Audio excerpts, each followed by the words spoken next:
मोठ्या बातमीनं दुर्दैवानं soft target स्त्रीच असते असं वक्तव्य केलंय पंकजा मुंडे यांनी आणि पंकजा मुंडेंनी सुरेश धस यांना चांगलंच सुनावलेलं आहे। या क्षणाची सगळ्यात मोठी आणि महत्त्वाची बातमी, पंकजा मुंडे यांनी सुरेश धस यांना चांगलंच सुनावलंय आणि त्यावेळेस त्यांनी दुर्दैवानं सॉफ्ट टार्गेट ही स्त्रीच असते असं त्या म्हणाल्या। आपण बघितलं की परवा सुरेश धस यांनी एक वादग्रस्त वक्तव्य केलेलं होतं आणि त्यावरून अनेक प्रतिक्रिया उमटू लागलेल्या।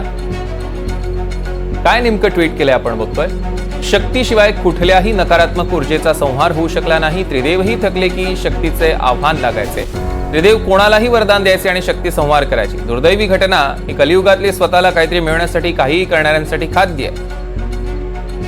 भावना कुठे आहेत? चिमुकल्यांचे बलात्कार, पाशवी अत्याचार आणि निर्घृण हत्या या थांबवणं शक्य आहे, पण कायद्याने नियमाने ते राहिलं बाजूला। पण नुसती चिखलफेक। दुर्दैवानं सॉफ्ट टार्गेट आहे स्त्री आणि तिचं सत्व काल पाहावलं नाही। पवित्र प्राजक्ताची पवित्र फुलं सांडताना आजची समाजाची जमीन ते धारण करण्यासाठी संवेदनशील आहे, तरी एकाच शक्तीची दुसऱ्या शक्तीला आपसूक साथ मात्र राहावी। आणि पुढे त्यांनी be strong and make us proud you all #women असं लिहिलंय।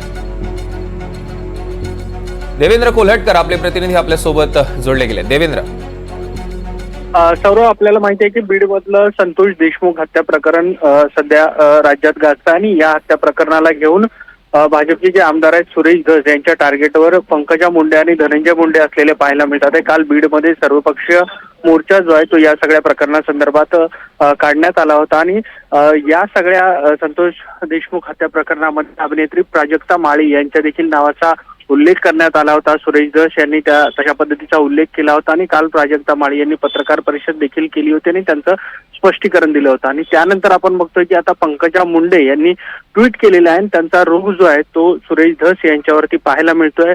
या सगळ्या प्रकरणामध्ये नुसतीच चिखलबेक सुरू आहे असं देखील त्या ट्विटच्या माध्यमातून म्हणतात आहे आणि प्राजक्ता माळी यांना समर्थन आणि एक प्रकारे त्यांना पाठिंबा जो आहे तो त्यांच्या या सगळ्या ट्विट मधून आपल्याला समोर आलेला पाहायला मिळतोय।